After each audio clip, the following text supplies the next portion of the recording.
St. George residents press the Transport and Works Minister for answers. Satisfied exhibitors at this year's BMAX. And coming up in sports, rain ruins West Indies' promising start in their World Cup clash against South Africa.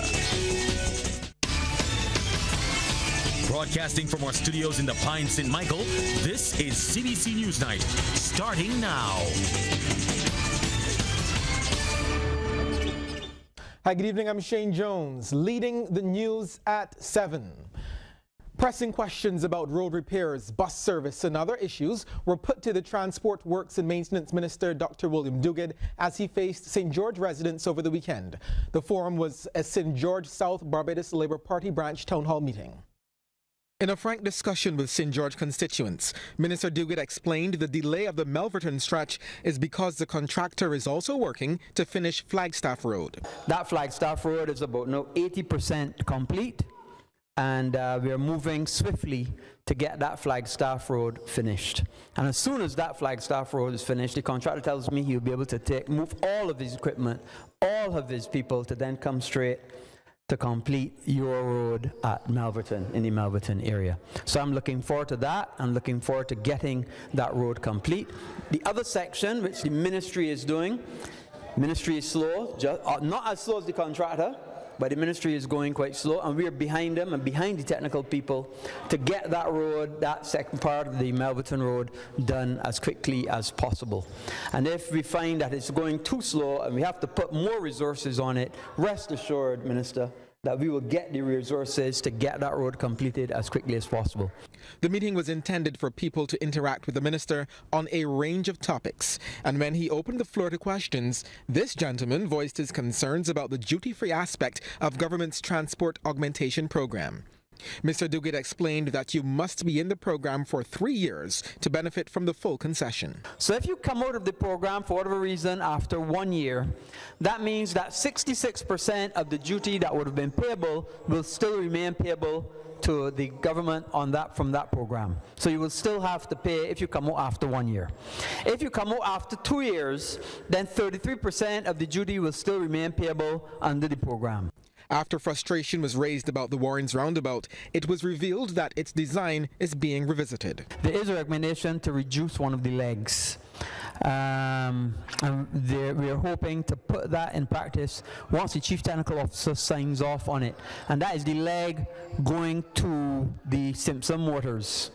Going to the Simpson Motors leg, which would take you the one when you come down by the lollipop just on the left. That is the leg that we're looking to close off. Minister Duguid also addressed transportation, saying government is buying more buses and repairing those currently off the road.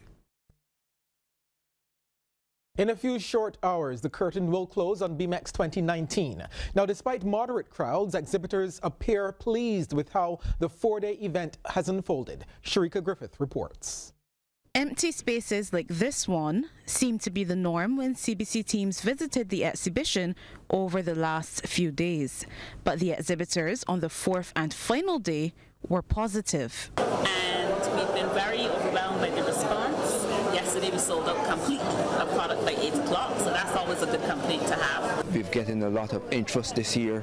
We know hurricane preparedness is big on everybody's mind. We've the last couple of years we've seen an upsurge in hurricane activity. So the vast majority of persons have already visited our booth. That's their general interest. How can they prepare? What do they need to do? And that's the questions that have been asking us. And the interest in the 3D printing products and stuff like that has been out of the roof, over the top. Very, very surprising. Young, old. I actually had a couple of the older generation coming and being very surprised and laughing, keeping lots of noise by the booth. Many exhibitors got the chance to interact with government officials, including Governor General Dame Sandra Mason.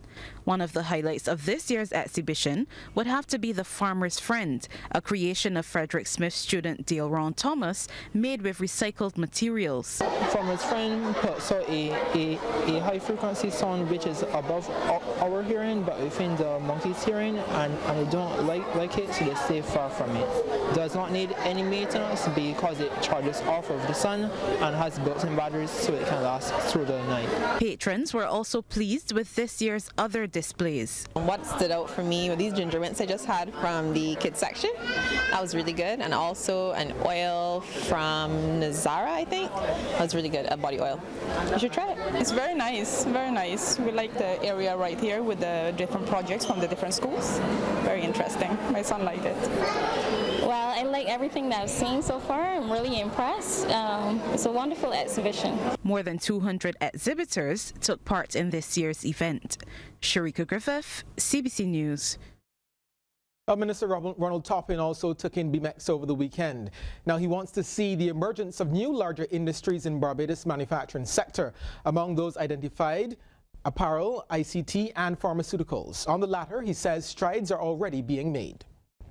We already have had a bit of an approach by a big pharmaceutical entity, and we expect to begin negotiations with that entity in the very, very near future. One of the things that struck me just now as well was that I went to a booth where I saw the apparel industry was being we saw some persons a booth dealing with apparel, and this is good because that is one of the sectors that is pretty much on our radar right now.